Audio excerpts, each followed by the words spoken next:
네, 여러분 안녕하세요. 네, 임동희 교수입니다. 반갑습니다. 자, 중요한 것이 내부 에너지로부터 우리가 할 내용이 엔탈피로 넘어가는 겁니다. 내부 에너지의 지금 여러분들이 했던 내용은 내부 에너지에서 부피가 일정한 상태죠. 부피가 일정한 상태일 때는 이런 관계를 가진다는 것을 꼭 기억을 하시고, 또 요거 부피가 일정한 상태에서는 들어가는 열량은 델타 U는 무엇에 의해서 결정된다? 들어가는 열량에 의해서만 결정이 된다라고 얘기를 했죠. 부피가 일정한 상태에서는 상당히 중요하고, 그리고 플러스 이제 엔탈피가 나옵니다. 엔탈피. 자, 엔탈피라고 하는 거는 이게 요점입니다. 일정 압력 하에서 가열에 의해 전달되는 에너지는 개의 엔탈피와 같다. 이해가 안 되죠? 자, 요거를 설명할 겁니다. 자, 요 내용을 델타 U는 QV, 방금 했죠, 요거.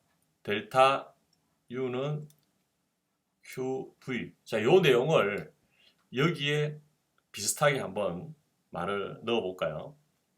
자, 여기서는 어떻게 된다?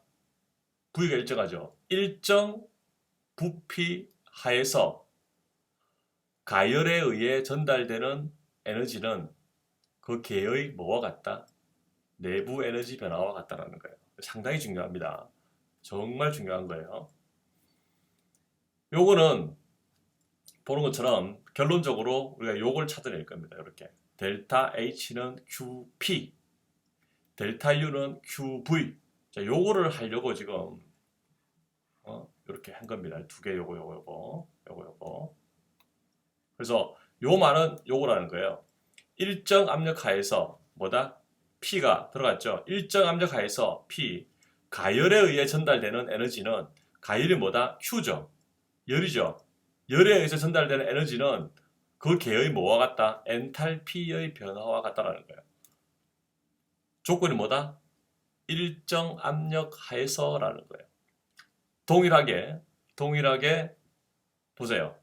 일정 부피 하에서 가열에 의해 전달되는 에너지 Q는 그 에너지의 뭐와 같다? 델타 U랑 같다라는 거예요. 델타 U랑. 두 가지 2장 전체에서 제일 중요한 내용입니다.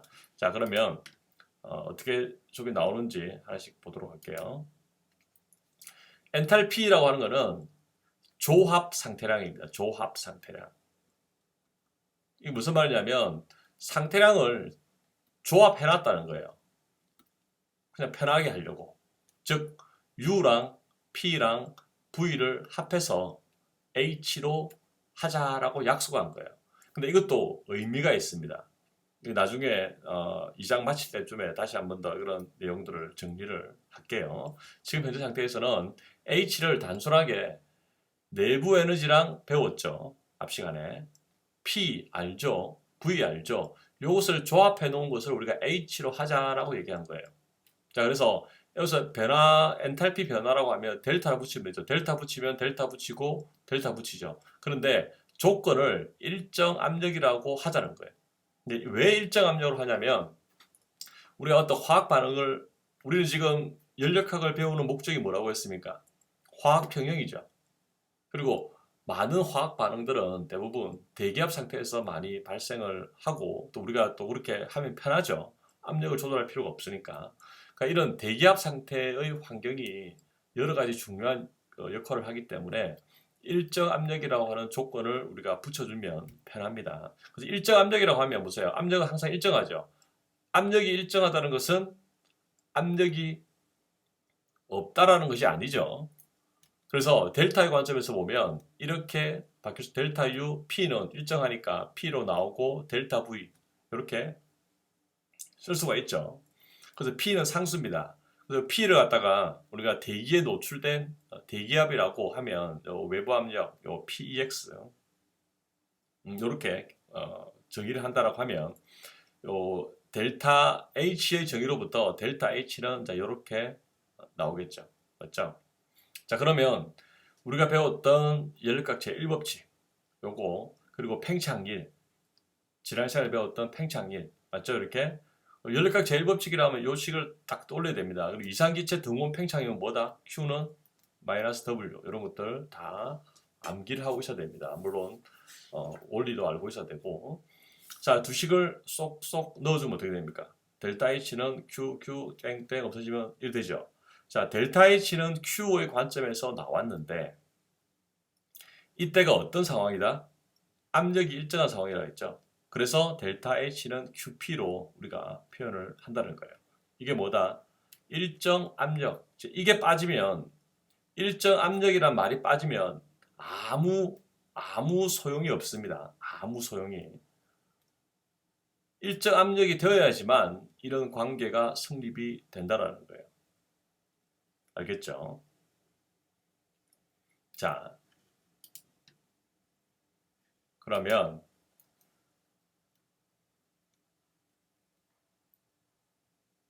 이렇게 볼게요.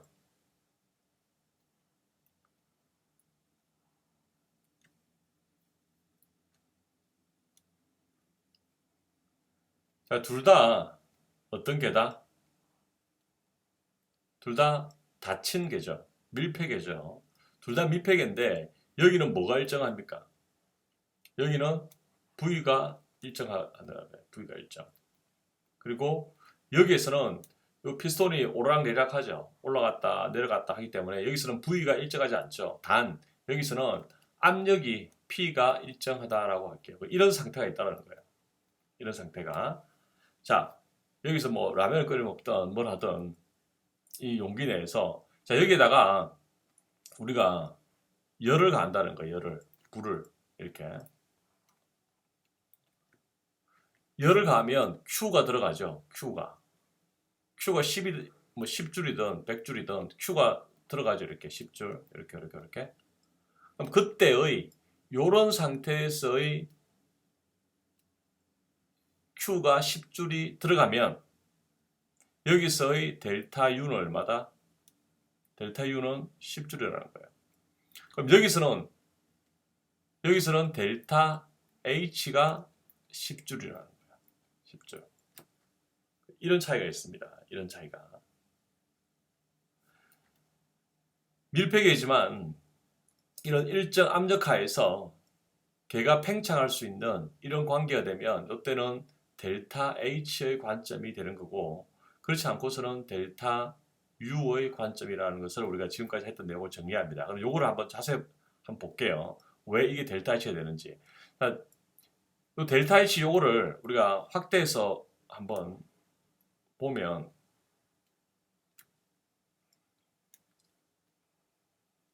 요 바운더리가 피스톤이 움직인다 하더라도 처음 상태일 때는 가만히 고정되어 있겠죠. 그럼 고정되어 있으면 부피가 일정한 거랑 동일하죠. 그럼 여기서는 뭐가 요 안에 들은 에너지는 뭐다? 요 델타 E는 뭐가 같습니까? 델타 U랑 같죠. 왜? 그러니까 피스톤이 물론 이게 움직이는 상태지만 최초 상태일 때는 부피가 움직이지 않기 때문에 델타 U의 변화, 그러니까 들어가는 Q가 만약에 있을 거면 그거는 델타 U랑 같다라고 하는 요 관점에서 설명이 되죠. 그런데 Q가 들어갔을 때 델타 U가 가만히 있는 게 아니라 어떻게 됩니까? 부피가 팽창하죠. 부피가 팽창하면 어떻게 됩니까? 이만큼 체적이 더 늘어나죠. 이 체적이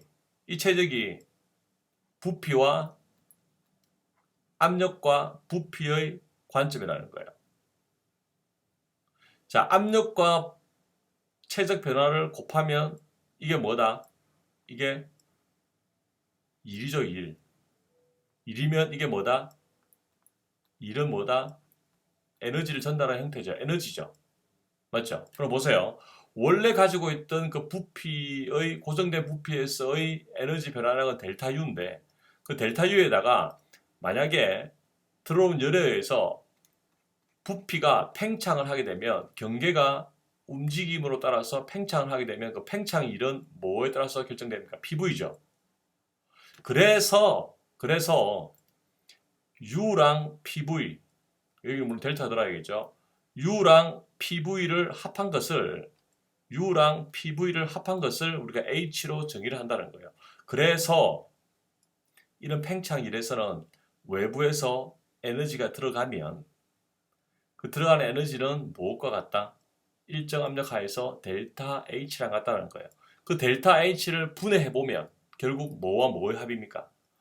델타 H를 분해해 보면 델타 U에다가 맞죠? 델타 U에다가 그 팽창한 부피만큼의 물론 압력도 있고 팽창한 부피만큼의 그리고 압력을 곱한 2의 양을 합한 거죠. 그렇기 때문에 우리가 델타 H로 간단하게 정의를 하는데 델타 H를 왜 우리가 U랑 PV로 같이 묶어놨냐면 이런 관점이기 때문에 델타 H를 델타 U랑 PV의 이 두 개의 조합 상태랑으로서 나타낸다는 겁니다. 이 내용을 잘 이해를 하셔야 됩니다. 이 내용은 뭐 책에 교과서에 나오질 않지만 전체적으로 여러분들이 큰 숲을 보는 중요한 관점이 됩니다. 2장 연력학에서는 제일 중요한 게 이거예요. 방금 한 내용. 부피가 일정할 때의 외부에서 열이 들어오면 그 열은 델타 U를 바뀌게 되고 델타 U를 바뀌는 것 플러스 팽창하게 되면 그 압력과 최적 변화에 의한 생성되는 일 있죠. 그 일, 델타 U랑 PV를 합한 그 값을 델타 H로 정의를 한다는 거예요. 마지막으로 요약 정리하면 기억하세요. 요런 환경일 때는 뭐다? 요런 환경일 때는 델타 U는 QV. 요런 환경일 때는 뭐다? 델타 H는 QP. 됐어. 여기까지 할게요. 여기서 멈춘다는 게 아니라 그 내용을 거기까지 한다는 거예요. 자, 그리고 엔탈피의 온도 의존성. 이거 마찬가지예요. 아까 우리 했죠.